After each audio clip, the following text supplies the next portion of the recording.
사실 제가 이제 20대 때 신용불량자였어요.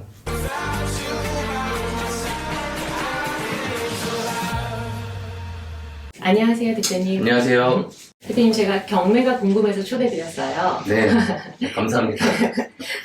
대표님이 경매를 언제, 어떤 계기로 시작하신 거예요?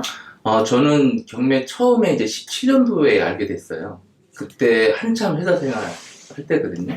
재테크라는 걸 저는 아예 생각도 안 했었고, 특히나 부동산 대출을 받아야 되니까 저는 정말 싫어했거든요.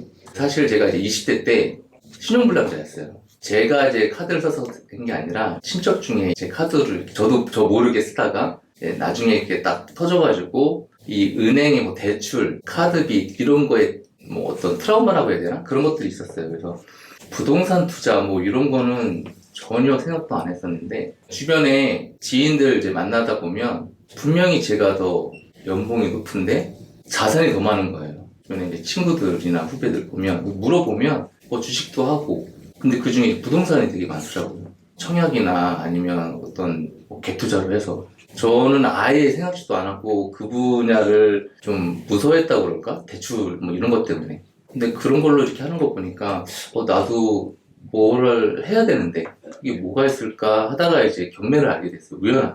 경매를 생각해 보니까 저한테 딱 맞는 게 혼자 할 수 있고 특히 또 사무실도 필요가 없잖아요. 그리고 나중에 이제 나이가 들어서도 걸어다니는 팁만 있으면 할 수 있으니까. 그래서 이제 좀 책을 보기 시작을 했죠. 책을 보고 또 어떤 이제 사람들이 있는 스터디 카페나 뭐 이런 데 가고 학원도 다니고 그러면서 회사 다니면서 시작을 했던 것 같아요. 회사는 부동산 쪽하고는 전혀 네, 전혀 상관없은. 그럼 부동산은 임장이 중요하다 그러잖아요. 네. 특히 경매 같은 경우도 그럴 테고, 경매는 입찰을 또 실제 해보는 게 실전 투자라고 할 수 있을 것 같은데, 이런 공부는 어떻게 하신 거예요? 그러니까 실전 투자라는 게 결국에는 내가 뭐를 해야지 어떤 경험이 생기고 그다음에 결과가 생기는 건데 결과론적으로는 자기가 뭘 해야지 이제 실전 투자하는 거죠. 그냥 책상에 앉아서 남들 번 돈, 이야기 이런 것만 듣고 자기 만족을 하는 건데 쉽게 예를 들면 몸을 만들려고 헬스장을 가잖아요. 근데 등록만 딱 하면 벌써 살이 빠지는 것 같고 막 몸이 뭐 만들어지는 것 같은데 가서 운동을 해야지 뭐 그런 결과가 생기잖아요. 실전 투자라는 거는 결국에는 내가 지금 많이 지식이 없고 그렇더라도 부딪혀 봐야죠. 시행착오도 겪어봐야 되고 그래야 그런 것들이 실전 투자에 대한 어떤 경험이 많이 생기지 않을까 싶어요. 아, 그럼 개인적으로 임장도 실제 찍어본 물건을 보러 가시고 이런 식으로 경매를 직접 공부하신 거네요. 그렇죠. 이제 대부분 경매를 하시는 분들이 처음에 전업으로 하시진 않잖아요. 다 본업이 있으니까. 그러면 저는 이제 회사를 다니니까 회사가 아침 9시부터 뭐 야근을 하면 늦게까지 있고 평일엔 거의 못 움직이잖아요. 그러면 회사를 다니면서 할 수 있는 방법은 퇴근하고 나서 물건을 뽑고 그 다음에 이제 그 물건 가지고 제가 이제 손품이라고 하죠. 그런 거를 이제 하고 전화 돌려서 확인한 다음에 이 물건이 괜찮다 싶으면 이제 휴가를 내든가 아니면 주말에 임장을 가서 확인하고 그렇게 했죠. 회사를 다니면서 해야 되니까. 대표님 직장생활 하다가 네.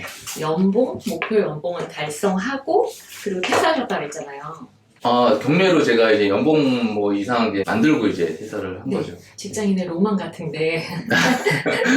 그럼 지금 경매로 취득해서 보유하고 계신 재산이 어떤 게 있는지 말씀해 주실 수 있을까요?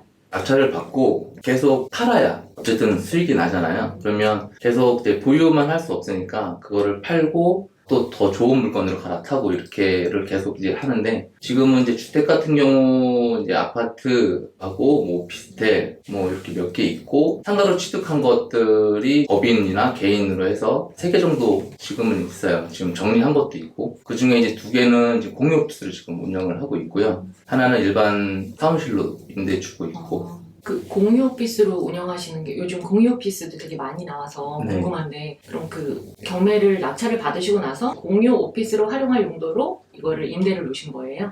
처음에 이거를 물건을 뽑고 낙찰을 받을 때까지는 사실 공유 오피스를 해야지 생각은 없었어요. 사무실로 그냥 이 정도 월세가 나오겠구나 싶어서 낙찰을 받았는데 월세를 좀 더 만들고 싶은 거예요. 그 전에 해본 적도 없고 얼마나 들어가는지도 모르고 어떻게 운영하는지도 모르고 그런 상태에서 그냥 일단 시작을 한 거예요. 주변에 있는 공유 오피스들 시세가 지금 뭐 월 얼마씩 임대료를 받는지 뭐 이런 것도 확인하고 공사비도 좀 싸게 할 수 있는 방법 찾아서 좀 하고. 대표님 그럼 경매 물건 선정하실 때 대표님의 기준을 잡거나 설정하시는 전제가 있다면 어떤 것들이 있을까요? 일단은 그게 중요한 것 같아요. 내가 관심 있는 지역이 분명히 다들 있으실 거거든요.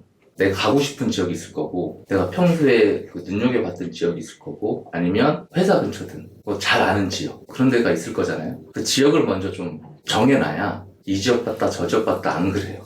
회사를 다니면서 하다 보니까 퇴근하고 와서 이걸 봐야 되는데 1시간, 2시간 볼 수가 없잖아요. 그렇게 막 집중력이 제가 없어서 분명 한 10분, 20분만 봐도 딴짓하고 있거든요, 저는. 그러니까 좀 짧고 굵게 보려면 그런 것들을 좀 정해놔야 돼요. 오늘은 갑자기 서울 봤다가 5분 뒤에는 부산 보고 있어. 그러면 너무 이제 이게 왔다 갔다 하니까. 그래서 원래 이제 내가 가고 싶은 지역을 먼저 정하고, 그 다음에 이제 내가 어떤 물건에 투자를 해볼까. 그게 이제 주택일 수도 있고, 주택도 많잖아요. 아파트, 빌라, 뭐 다가구. 아니면 뭐 상가, 토지 이렇게 좀 있으니까 그것도 좀 정해놓고, 그 다음에 제일 중요한 거 내 투자금, 내 종잣돈이 얼마나 있는지 그게 정해져야 어느 정도의 물건을, 금액에 있는 물건을 내가 볼 수 있구나, 그런 것들을 다 정해놓고 보면 물건들 리스트가 만들어지고, 그러면 그렇게 많지는 않거든요.